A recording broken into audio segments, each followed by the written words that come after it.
সাথে আমি শাক পাক করছি, চাল কুমড়া শাক, চিংড়ি মাছ দিয়ে পাক হবে ভাজি।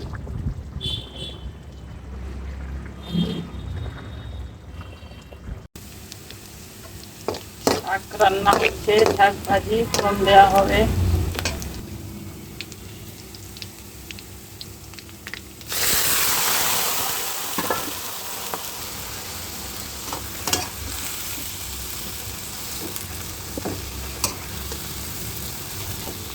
শাকটা সবুজ একদম, চাল কুমড়া শাক।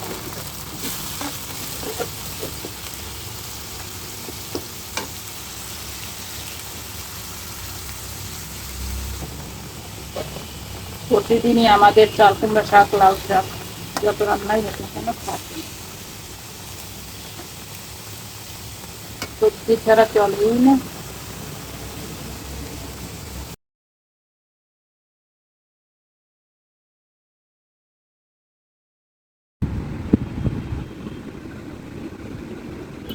দেশি মোরগ ঝাল মাংস করলাম,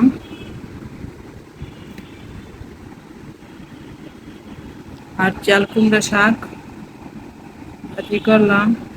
আরো অনেক রান্না আছে, তবে এ দুটোই আমার প্রিয়, তাই এ দুটোই ভিডিও।